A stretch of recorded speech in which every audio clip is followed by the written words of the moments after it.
ناظرین، گزشتہ سال عمران خان کی حکومت کے خاتمے کے بعد ملک کے سیاسی درجہ حرارت میں بے انتہا تیزی آ چکی ہے۔ مرکز میں اب پی ڈی ایم برسر اقتدار ہے اور پی ٹی آئی کی طرف سے دباؤ کے باوجود الیکشن کروانے پر آمادہ نظر نہیں آ رہی، مگر حالیہ سیاسی ہلچل کا نقطہ آغاز عمران خان کی طرف سے امریکہ پر اپوزیشن پارٹیز کی مدد کرنے اور ملک میں ان کی حکومت کے خاتمے کی سازش کے الزامات ہیں۔ مگر یہ پہلی بار نہیں کہ ملک میں حزب اختلاف کی کم و بیش تمام سیاسی جماعتیں مل کر کسی منتخب حکومت کو گھر بھیجنے کی کوشش کر رہی ہوں۔ اس سے قبل بھی ملک کی سیاسی تاریخ میں منتخب وزرائے اعظم کو نکالنے کی مشترکہ کوششیں کی جاتی رہی ہیں، اور بدقسمتی سے پاکستان میں اکثر ان کوششوں کو غیبی امداد ہر بار ملتی رہی ہے، جیسے آج عمران خان خط کا حوالہ دے کر اپنی حکومت کے خلاف بیرونی سازش کا اعلان کر رہے ہیں۔ اس طرح کے دعوے سیاسی تاریخ میں اس سے پہلے بھی سامنے آتے رہے ہیں۔ وزیر اعظم عمران خان کھل کر یہ بھی کہہ چکے ہیں کہ پیپلز پارٹی،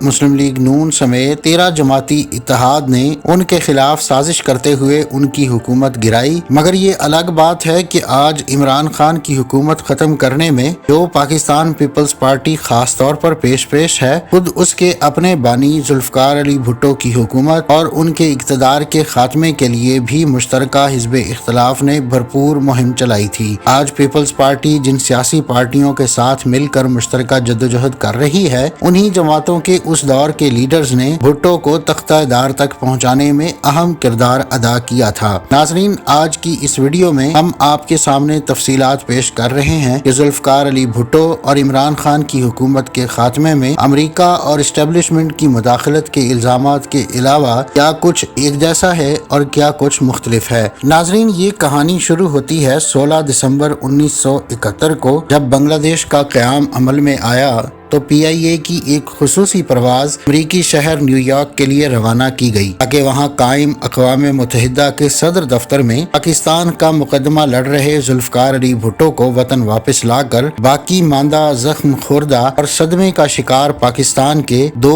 اعلیٰ ترین انتظامی عہدوں پر تعینات کیا جا سکے۔ ذوالفقار بھٹو کو بیک وقت ملک کا صدر اور پہلا civilian chief martial law administrator بنایا گیا اور بالآخر 14 اگست 1973 کو یہی ذوالفقار علی بھٹو 146 ارکان کی اسمبلی میں 108 نشستیں حاصل کر کے ملک کے وزیر اعظم منتخب ہو گئے، مگر ملک کو سن 1973 کا پہلا متفقہ آئین دینے اور سیاست کو ایوانوں سے میدانوں تک لانے والے ذوالفقار علی بھٹو کو بھی بالکل عمران خان ہی کی طرح محض 3.5 سال بعد ہی ایک متحدہ حزب اختلاف کی مشترکہ مخالفت کا سامنا پاکستان نیشنل الائنس یعنی پی این اے کی صورت میں کرنا پڑا۔ منتخب وزیر اعظم بھٹو کے خلاف یہ تحریک ملک کی 9 مختلف سیاسی جماعتوں کے اس اتحاد نے چلائی جسے عرف عام میں 9 ستارے بھی کہا جاتا تھا۔ 5 جنوری 1977 کو قائم ہونے والے پی این اے کے اس اتحاد میں مولانا فضل الرحمان کے والد مفتی محمود کی جمعیت علماء اسلام، ابوالعلا مودودی کی جماعت اسلامی، مولانا شاہ احمد نورانی کی جمعیت علماء پاکستان، اختر مینگل کے والد عطا اللہ مینگل کی بلوچستان نیشنل پارٹی، عبدالقیوم خان کی مسلم لیگ قیوم، پیر پگاڑا اور گرینڈ ڈیموکریٹک الائنس کے موجودہ سربراہ سید صبغت اللہ شاہ پیر پگاڑا کے والد، شاہ مردان شاہ کی مسلم لیگ فنکشنل، نوابزادہ نصر اللہ خان کی پاکستان ڈیموکریٹک پارٹی اور اصغر خان کی تحریک استقلال شامل تھیں۔ جیسے آج ہر طرح کی سوچ رکھنے والی وطن پرست، قوم پرست، جمہوریت پسند اور مذہبی جماعتیں اپنے تمام تر اختلافات کے باوجود ایک نقطے یعنی عمران خان کی مخالفت میں ایک جھنڈے تلے جمع ہیں، بالکل اسی طرح پی این اے کی تشکیل بھی صرف اور صرف ذوالفقار علی بھٹو کے خلاف ہوئی تھی، اور سب جماعتیں ایک ہی نقطے پر متحد دکھائی دیتی تھیں، جس قیمت پر بھی ہو ذوالفقار بھٹو کو اقتدار سے نکال دیا جائے۔ ایسے عمران خان کے خلاف ہر نظریے کی حامل تمام جماعتیں مختلف سیاسی اہداف اور مقاصد رکھنے کے باوجود ایک ہو گئی ہیں، بالکل اسی طرح پی این اے کی اس قومی اتحاد میں بھی ہر جماعت متفرق اور الگ سیاسی نظریہ رکھنے کے باوجود ایک جھنڈے تلے جمع تھیں۔ DNA میں شامل یہ تمام مختلف خیالات اور متصادم نظریات رکھنے والی جماعتیں بھی شامل تو تھیں، مگر دائیں بازو کی سخت گیر مذہبی جماعتیں اس اتحاد پر ہمیشہ ہی غالب نظر آئیں۔ DNA کے جھنڈے کے سبز رنگ نے اس کے سخت گیر مذہبی ہونے کے تاثر کو مزید گہرا کر دیا تھا، جبکہ جھنڈے پر 9 ستاروں کی موجودگی نے اسے 9 ستارے کا عوامی نام بھی دیا تھا، اور اس تحریک کو نظام مصطفیٰ تحریک کا نام اور نعرہ دینے سے یہ قیام کے فوراً بعد ہی دائیں بازو کے زیر اثر تحریک دکھائی دینے لگی۔ حزب اختلاف کی تقریباً تمام سیاسی جماعتوں کے اس اتحاد کو بظاہر لبرل اور اسلام ہمارا دین، سوشلزم ہماری معیشت اور جمہوریت ہماری سیاست کا نعرہ بلند کر کے سیاسی افق پر چھا جانے والے ذوالفقار علی بھٹو کے نظریاتی مخالف کے طور پر دیکھا گیا۔ سیاسی طور پر عمران خان اور بھٹو کے دور میں ایک قدر مشترک اسلامی ممالک کی کانفرنس بھی کہی جا سکتی ہے۔ 22 مارچ 2022 کو دنیا بھر کے 57 اسلامی ممالک کی تنظیم آرگنائزیشن آف اسلامک کنٹریز کے وزرائے خارجہ کا اجلاس اسلام آباد میں منعقد ہوا تھا، جبکہ بالکل اسی طرح 22 فروری 1974 کو اسی تنظیم OIC کا سربراہ اجلاس لاہور میں اس وقت منعقد ہوا تھا جب ذوالفقار علی بھٹو وزیر اعظم تھے۔ تاہم ایک اہم فرق یہ تھا کہ جس وقت 1974 کی اسلامی سربراہی کانفرنس منعقد ہوئی تو ذوالفقار علی بھٹو کی مقبولیت عروج پر تھی۔ اسلامی سربراہی کانفرنس کا یہ کارنامہ بھی انہوں نے پوری حزب اختلاف کو ساتھ ملا کر انجام دیا تھا۔ ذوالفقار علی بھٹو کے پاس وزیر اعظم بننے سے پہلے ہی سفارتکاری، وزارت اور صدارت کا بھرپور سیاسی تجربہ، اعلیٰ ترین تعلیمی قابلیت، ذہانت اور عوامی مزاج کو سمجھنے کی زبردست صلاحیت موجود تھی۔ نظریاتی سیاست کے اس زمانے میں ذوالفقار علی بھٹو سیاسی افق پر اس وقت چمکے جب ملک تازہ تقسیم ہوا تھا اور فوج کی ایک بڑی تعداد نئے بننے والے بنگلہ دیش میں ہتھیار ڈال کر جنگی قیدی بن چکی تھی۔ ان 90,000 فوجیوں کو بھی وطن واپس لانے کا کارنامہ ذوالفقار علی بھٹو نے ہی انجام دیا تھا۔ شدید ترین مخالفت کے باوجود ذوالفقار علی بھٹو نے پہلے ساری حزب اختلاف کو اس قومی مسئلے پر اکٹھا کیا اور پھر ساری سیاسی قوتوں کی اجتماعی رائے کے تحت پارلیمنٹ کی متفقہ حمایت حاصل کر کے انڈیا گئے اور شملہ معاہدہ کر کے اپنے جنگی قیدی وطن واپس لائے۔ اس وقت کے اخبارات اور ذرائع ابلاغ کے جائزے سے پتہ چلتا ہے کہ پیپلز پارٹی نے سن 1973 کے آئین کی تشکیل کے بعد آہستہ آہستہ پیش قدمی تو اسلام اور جمہوریت کے نعرے کے ساتھ کی، مگر وقت گزرنے کے ساتھ ساتھ اسلامی سوشلزم کا نعرہ اپنانے اور اسی کے تحت نیشنلائزیشن کا عمل بھی شروع کر دیا اور ان نجی پیداواری اداروں کو ریاستی تحویل میں لینا یعنی نیشنلائز کرنا شروع کر دیا۔ چین کے اس وقت کے وزیر اعظم چو این لائی نے بھی ذوالفقار علی بھٹو کو مشورہ دیا تھا کہ نیشنلائزیشن کی پالیسی نافذ کرنے میں جلد بازی سے گریز کیا جائے۔ ایک تو اس وقت حکومت میں اس عمل کو انجام دینے کے لیے اہل لوگ موجود نہیں تھے، اور دوسرے اس کوشش میں ملک کا صنعت کار طبقہ بھی بھٹو کے خلاف ہو گیا۔ اگرچہ بھٹو کمیونسٹ نہیں تھے، مگر بعض حلقوں میں یہی تاثر بن گیا کہ وہ کمیونزم کا راستہ اپنا رہے ہیں۔ لیکن سن 1970 کے پاکستان میں جہاں روشن خیال سمجھے جانے والے اور اشتراکی خیالات رکھنے والے حلقے بھی بہت مضبوط سیاسی قوت تھے، اور تعلیمی اداروں میں نیشنل اسٹوڈنٹس فیڈریشن، اسلامی جمعیت طلبہ جیسی طلبہ تنظیمیں موجود تھیں، اور کارخانوں میں مزدور انجمنیں یعنی ٹریڈ یونینز، اور ہر شعبہ زندگی میں روشن خیال لبرل اور بنیاد پرست مذہبی حلقوں میں کانٹے کا مقابلہ رہتا تھا۔ ذوالفقار علی بھٹو کو اپنی مقبولیت کا اندازہ ہوا، اور یہ اندازہ غلط بھی نہیں تھا، اور اسی کامیابی اور مقبولیت کے پیش نظر بھٹو کے بعض مشیروں نے انہیں آئندہ مدت کے لیے بھی وزیر اعظم بننے کے لیے قبل از وقت انتخابات کا مشورہ دیا، تاکہ زیادہ اکثریت سے دوبارہ کامیابی حاصل کر کے مزید طاقت اور سیاسی اثر و رسوخ کے ساتھ ساتھ طویل مدت اقتدار بھی حاصل کر لیا جائے۔ بھٹو صاحب نے اپنی مقبولیت ہی کی بنیاد پر قبل از وقت انتخابات کا اعلان کر دیا۔ اس وقت کے اخبارات، ذرائع ابلاغ اور انٹرنیٹ پر دستیاب معلومات کے مطابق ذوالفقار علی بھٹو نے وہ انتخابات جو 1977 کے وسط میں ہونا تھے قبل از وقت یعنی جنوری 1977 میں ہی کروانے کا فیصلہ کیا، تاکہ حزب اختلاف کو فیصلہ سازی، انتظامات اور گٹھ جوڑ کرنے کے لیے زیادہ وقت نہ مل سکے۔ ایسے میں سخت گیر مذہبی نظریات رکھنے والی جماعتوں نے ان مجوزہ انتخابات میں اکیلے ہی پیپلز پارٹی کا سامنا کرنے سے بہتر یہی سمجھا کہ سب کو ساتھ ملا لیا جائے، اور اس کے ساتھ ہی ملک بھر میں گٹھ جوڑ کے لیے سیاسی اور مذہبی جماعتوں بھٹو کی انتخابی گہما گہمی کا آغاز ہو گیا۔ چھوٹی بڑی ان کم و بیش 9 مختلف سیاسی جماعتوں نے ذوالفقار بھٹو اور ان کی پیپلز پارٹی کی مقبولیت کا مقابلہ کرنے کے لیے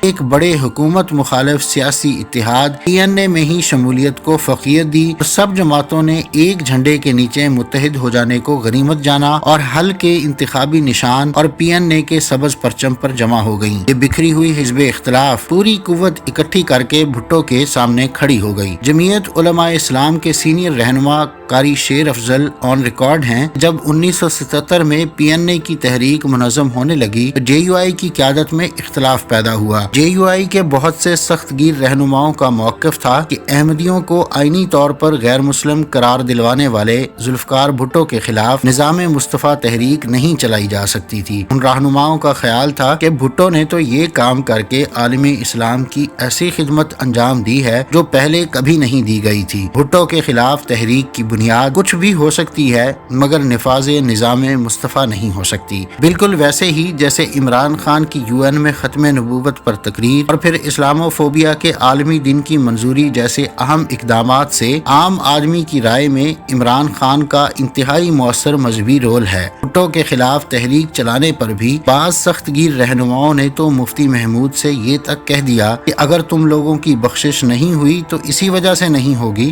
تم بھٹو کے خلاف نظام مصطفیٰ تحریک چلانا چاہتے ہو۔ لیکن پھر بھی تحریک چلائی گئی اور آج ہی کی طرح جیسے عمران خان کی حکومت کے خلاف مہنگائی، غربت، بے روزگاری جیسے مسائل کو اجاگر کر کے حکومت مخالف سیاسی فضا قائم کی گئی۔ مہنگائی کا خاتمہ ایک مقبول سیاسی نعرہ بن گیا لیکن نفاذ شریعت کا نعرہ سب بیانیوں پر چھاتا چلا گیا۔ نظام مصطفیٰ اور شرعی قوانین کا نفاذ جیسے نعرے گلی گلی سنائی دینے لگے۔ مقبولیت کے پیش نظر حزب اختلاف کے اتحاد PNA نے نظام مصطفیٰ اور قوانین شریعت کے نفاذ کے نعروں کو ہی انتخابی ماحول کی بنیاد بنا لیا۔ آج کل کی طرح ہی اپوزیشن کے مقابلے پر حکومت نے بھی جلسے جلوس شروع کر دیے اور PNA نے بلا شبہ جلسے جلوس وغیرہ تو بہت زبردست کیے اور شہری علاقوں میں عوامی اجتماعات بھی بہت زبردست ہوئے، مگر یہ اتحاد بھٹو جیسا عروج یا انتخابی کامیابی حاصل نہیں کر سکا۔ بھٹو کی پیپلز پارٹی 216 میں سے 155 نشستوں پر فاتح رہی جبکہ PNA کو محض 36 نشستوں پر کامیابی حاصل ہو سکی۔ اخبارات اور ذرائع ابلاغ کے مطابق جب پیپلز پارٹی کو یہ کامیابی حاصل ہوئی تو PNA نے الیکشنز میں دھاندلی کا بیانیہ اپنا لیا اور اپنی غیر متاثر کن انتخابی کارکردگی کو دھاندلی کا نتیجہ قرار دے دیا۔ حکومت کے خلاف اس الزام تراشی کی فضا میں ملک بھر کے شہری علاقوں میں زبردست احتجاج، جلسے جلوس اور پرتشدد سیاسی مظاہروں کا سلسلہ شروع ہو گیا جو آہستہ آہستہ پھیلتا گیا۔ مشیروں کے مشورے پر بھٹو نے PNA سے مذاکرات کا آغاز کیا اور ممکن تھا کہ کسی نتیجے پر پہنچ جاتے کہ اچانک PNA نے صرف ایک نعرہ اپنا لیا کہ بھٹو اقتدار سے الگ ہو جائیں، مگر بھٹو کے قابل اعتماد اور دیرینہ ساتھی ڈاکٹر مبشر حسن کی مداخلت، تجربہ کاری اور مذاکرات کی زبردست صلاحیت کی وجہ سے جون 1977 میں بالآخر بھٹو اور PNA کے مذاکرات ایک بہتر سیاسی حل کے لیے ساتھ چلنے پر راضی ہو گئی اور قریب تھا کہ ان کے درمیان باقاعدہ طور پر کوئی معاہدہ ہو۔ دستخط کے لیے 5 جولائی 1977 کی تاریخ بھی مقرر کر لی گئی، مگر PNA کے بعض رہنماؤں نے اچانک مذاکرات اور سمجھوتے پر اپنے تحفظات کا اظہار شروع کر دیا اور یہی وہ موقع تھا جب ذوالفقار بھٹو نے بدنام زمانہ فیڈرل سیکورٹی فورس اور نیم فوجی ادارے رینجرز کی مدد سے سیاسی مخالفین کو کچلنے کا فیصلہ کیا۔ بھٹو نے یہی بنیادی غلطی کی کہ اپنے سیاسی مخالفین کو ریاستی طاقت سے دبانا چاہا، اس حقیقت کو سمجھے بغیر کہ آنے والے دنوں میں ریاستی طاقت کا ہتھیار خود ان کے اپنے خلاف بھی استعمال ہو سکتا ہے۔ غلطیاں ہوتی رہیں، مثلا لاڑکانہ سے انتخاب کے وقت جماعت اسلامی کے رہنما مولانا جان محمد عباسی بھٹو کے خلاف انتخابی امیدوار تھے، مگر شاہ سے زیادہ شاہ کے وفاداروں کی مبینہ مداخلت سے جان محمد عباسی کو غائب کروا کے ذوالفقار علی بھٹو کو انتخابات میں بلا مقابلہ منتخب کروانے جیسی بھیانک غلطیاں بھی سرزد ہوئیں۔ بہت سے لوگ تو یہ بھی کہتے ہیں کہ کئی سینئر فوجی جنرلز کو نظر انداز کرتے ہوئے جنرل ضیاء الحق کی بطور چیف آف آرمی سٹاف تعیناتی بھی بھٹو کے زوال کی ایک اہم وجہ تھی اور اسی غلطی نے در حقیقت فیصلہ کن کردار ادا کیا۔ جنرل ضیاء کو فوج کا سربراہ بنانے کی بھی ایک داستان ہے اور یہ بھی کہا جاتا ہے کہ اردن کے شاہ حسین کی فون کال بھٹو کو آئی، اس میں فرمائش کی گئی تھی کہ جنرل ضیاء کو آرمی چیف مقرر کیا جائے۔ غالباً ایسا اس لیے ہوا تھا کہ جنرل ضیاء اپنے فوجی کیریئر کے دوران عرب ممالک میں خدمات انجام دے چکے تھے اور شاہ حسین کے کہنے پر بھٹو صاحب نے جنرل ضیاء کو آرمی چیف مقرر کیا، لیکن بھٹو کے خلاف یہ سیاسی محاذ آرائی نہ تو محض فوجی اسٹیبلشمنٹ کا فیصلہ تھی اور نہ ہی محض مقامی نوعیت کی کارروائی۔ دراصل ہماری سیاست میں دو قوتیں ہیں، ایک اسٹیبلشمنٹ اور دوسرے پاکستان کے عوام۔ ڈالر سستا ہونے کی وجہ سے امریکہ ڈرا ہوا تھا اور دباؤ کا شکار تھا۔ اس کے علاوہ 1974 میں اسلامی ممالک کی کانفرنس بھی ہوئی تھی، بھٹو اس کے رہنما بنے اور غیر جانبدار ممالک کی کانفرنس ہوئی، یہ بھی امریکہ کو ناگوار گزرا۔ پاکستان سوشلزم کا مرکز بن رہا تھا اور جو اسلامی سربراہ کانفرنس ہوئی تھی وہ بھی گلوبلائزیشن کے خلاف تھی۔ اسلامی تاریخ میں پہلا موقع تھا کہ اسلامی ممالک کے سربراہان ایک چھت تلے جمع ہوئے اور فیصلہ کیا کہ القدس کو آزاد کروائیں گے، یعنی اسرائیل جو امریکہ کا سب سے بڑا مہرہ ہے اس کے خلاف یہ سب ممالک متحد ہو رہے تھے، ایک طاقت بن رہی تھی۔ تو ظاہر ہے کہ امریکہ کے لیے یہ ایک بڑا خطرہ تھا۔ اس صورتحال میں پاکستان کی مذہبی لابی کو سیاسی حکومت کے خلاف استعمال کیا گیا، بالکل ویسے ہی جیسے آج عمران خان کے خلاف استعمال کیا جا رہا ہے۔ جیسے آج عمران خان خط کا حوالہ دے کر موجودہ سیاسی صورتحال کو عالمی سازش قرار دے رہے ہیں، ذوالفقار علی بھٹو کے بعض حامی اور پیپلز پارٹی کے بہت سے رہنما بھی حکومت کے خلاف حزب اختلاف کے جمع ہو جانے کو محض اندرونی معاملہ نہیں سمجھتے تھے۔ جیسے اب عمران خان مغربی طاقت کو اپنے اقتدار کے خلاف سازش کا ذمہ دار ٹھہرا رہے ہیں، بالکل ویسے ہی پیپلز پارٹی نے بھی جنرل ضیاء کی قیادت میں بھٹو کے خلاف ہونے والی فوجی بغاوت اور بھٹو حکومت کے خاتمے کا ذمہ دار امریکہ کو قرار دیا تھا۔ اس دور میں شائع ہونے والے بیانات کا جائزہ لیا جائے تو پتہ چلتا ہے کہ بھٹو نے بھی کسی کا نام لیے بغیر ہی کہنا شروع کر دیا تھا کہ غیر ملکی طاقتیں انہیں اقتدار سے باہر کرنے کا منصوبہ بنا رہی ہیں۔ تاہم جیسے آج بھی امریکہ نے عمران خان کے خلاف سیاسی محاذرائی یا عدم اعتماد سے لا تعلقی کا اظہار باقاعدہ اپنے ترجمان نیڈ پرائس کے ذریعے کیا ہے، بالکل ویسے ہی اس وقت بھی امریکہ نے ذوالفقار علی بھٹو کی اقتدار سے معزولی میں اپنے کسی بھی کردار کی کھل کر نفی کی تھی اور اس معاملے میں کسی بھی طرح سے ملوث ہونے سے واضح انکار کیا تھا۔ PNA کی تحریک کے بارے میں پاکستان خفیہ اداروں کے بعض سابق عہدیداروں نے بھی لکھا، امریکہ سے تحریک نظام مصطفیٰ کے لیے ڈالرز کی بارش ہونے لگی تھی۔ تاریخ کی کتابوں میں یہ الزام بھی موجود ہے کہ چونکہ تحریک استقلال کے رہنما اصغر خان خود 23 جولائی 1957 سے 22 جولائی 1965 تک ایئر فورس کے سربراہ بھی رہ چکے تھے، لہٰذا ان کا پاکستان کی اسٹیبلشمنٹ سے بھی رابطہ تھا، جس نے انہیں بھٹو کے خلاف سیاسی محاذرائی کے لیے بھرپور مالی مدد فراہم کی تھی۔ یہ اصغر خان ہی تھے جنہوں نے سب سے پہلے فوجی بغاوت اور بھٹو کو پھانسی دیے جانے کا مطالبہ کیا تھا۔ اخبارات اور سیاست کے موضوع پر لکھی گئی کتابوں کے مطابق PNA کے اتحاد سے جڑے بعض رہنماؤں نے بھی کسی ممکنہ سمجھوتے کی بھرپور مخالفت کرتے ہوئے فوج کے سربراہ جنرل ضیاء، بحری فوج کے سابق سربراہ اور اس وقت کے chairman joint chiefs of staff committee admiral Muhammad Sharif سے رابطوں میں ان دونوں فوجی سربراہان کو اس امر پر راضی کرنے کی کوشش کی تھی کہ کسی بھی قیمت پر بھٹو کو ان کے ساتھیوں سمیت اقتدار سے نکال باہر کیا جائے۔ بھٹو کے خلاف اس سارے کھیل کا ایک تاریخی پس منظر ہے۔ اسٹیبلشمنٹ کے امریکہ سے تعلقات کے تانے بانے بھی پرانے ہیں۔ جب پاکستان بنا تھا تو سلامتی سے متعلق بہت سنگین تشویش تھی، افواج پاکستان بہت کمزور تھیں اور انہیں مسلح کرنا بہت ضروری تھا۔ لیاقت علی خان اور حسین شہید سہروردی دونوں نے امریکہ سے فوجی امداد لی۔ اس سے امریکی سامراج اور پاکستان کی دفاعی قوتوں کے درمیان ایک تعلق قائم ہوا۔ یہ تعلق پھر اس قدر گہرا ہو گیا کہ پاکستان ایئر فورس کو اگر کسی اسپیئر پارٹ کی بھی ضرورت پڑتی تو وہ بھی وہیں سے لینا پڑتا اور شرائط کے ساتھ لینا پڑتا، یعنی امریکہ پر پاکستان کا انحصار بڑھتا چلا گیا۔ اسی وجہ سے پاکستان کی سیاست میں اسٹیبلشمنٹ کو زیادہ جگہ ملتی گئی تو پھر انہوں نے سیاسی جماعتیں بھی بنائیں۔ اسی وجہ سے پاکستان کی سیاست میں اسٹیبلشمنٹ کا عمل دخل بڑھتا گیا۔ مورخین کے مطابق PNA کی تحریک کا آغاز بھی اسٹیبلشمنٹ کی اما پر ہی کیا گیا تھا اور جب شہری علاقوں میں تحریک کا شدید رد عمل سامنے آیا تو پھر حزب اختلاف کے حوصلے بلند ہوتے گئے۔ اگرچہ بھٹو کے مشیروں کو اندازہ تھا تھا کہ یہ تحریک خود بخود دم توڑ جائے گی، مگر ایسا نہ ہوا اور بڑھتے ہوئے پرتشدد مظاہروں، احتجاج اور سیاسی عدم استحکام کے تناظر میں سیاسی حلقوں کے فوجی اسٹیبلشمنٹ سے کیے جانے والے مطالبات بالآخر رنگ لا کر رہے۔ مہینوں جاری رہنے والے پرتشدد مظاہروں اور احتجاج کے ساتھ ساتھ سیاسی رہنماؤں کے مطالبات کے تناظر میں بالآخر 5 جولائی 1970 کو جنرل ضیاء نے بھٹو کو معزول کرتے ہوئے اقتدار پر قبضہ کر لیا اور مارشل لا نافذ کر دیا۔ اخبارات کے مطابق 5 جولائی 1970 کو جب پی این اے اور پیپلز پارٹی کے درمیان کسی ممکنہ معاہدے پر دستخط کا امکان تھا، عین اسی رات جنرل ضیاء کی قیادت میں فوج نے بھٹو کا تختہ الٹ دیا۔ ملک پر تاریخ کا بدترین مارشل لا نافذ کر دیا گیا اور ہر قسم کی شخصی آزادیاں اور حقوق سلب کر لیے گئے۔ پیپلز پارٹی کے خلاف زبردست کریک ڈاؤن ہوا اور فوجی حکومت نے راتوں رات پیپلز پارٹی کے ہزاروں کارکنوں اور کئی رہنماؤں کو گرفتار کر لیا۔ جیلیں سیاسی کارکنوں سے بھر دی گئیں۔ سرکاری ٹی وی،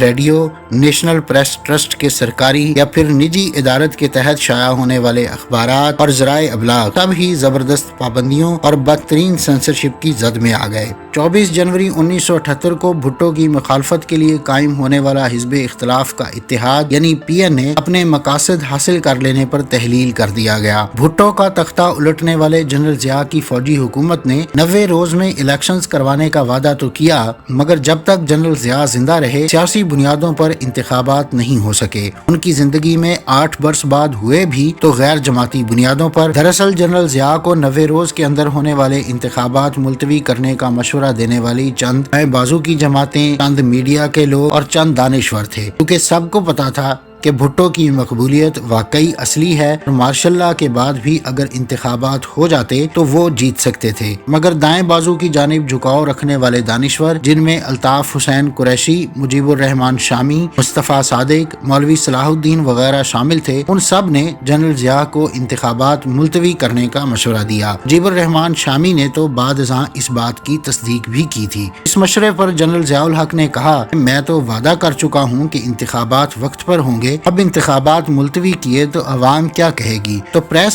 اور میڈیا سے تعلق رکھنے والے دانشوروں نے جنرل ضیاء کو تسلی دی کہ پبلک اوپینین تو پھر ہم بنا دیں گے، اگر بھٹو صاحب انتخابات کے ذریعے سیاست میں واپس آ گئے تو زیادہ بڑا مسئلہ ہو جائے گا۔ معروف صحافی مظہر عباس کے مطابق جنرل ضیاء نے انتخابات کو التوا میں ڈال دیا اور پھر وہ ہوا جس کا کئی دہائیوں بعد جسٹس نسیم حسن شاہ نے عدالتی قتل کہہ کر اعتراف کیا۔ طویل مقدمے، عدالتی کارروائیوں، زبردست عوامی احتجاج اور قومی اور عالمی مخالفت اور رہائی کے بین الاقوامی مطالبات کے باوجود جنرل ضیاء کی فوجی حکومت نے 4 اپریل 1979 کو ذوالفقار علی بھٹو کو پھانسی دے دی۔ بھٹو کی پھانسی سے یہ روایت بھی قائم ہو گئی کہ جو بھی سیاستدان اس خفیہ ہاتھ کے خلاف جائے گا اس کا انجام اچھا نہیں ہوگا۔ یہاں تک کہ بعد میں ذوالفقار علی بھٹو کی بیٹی کو بھی سمجھوتا کر کے ہی ایوان اقتدار کا راستہ ملا۔ بھٹو کے حامی اور ساتھی دعویٰ کرتے ہیں کہ مذہبی انتہا پسند طاقتوں کی سرپرستی تو امریکہ نے اپنے مفادات اور مقاصد کے تحت کی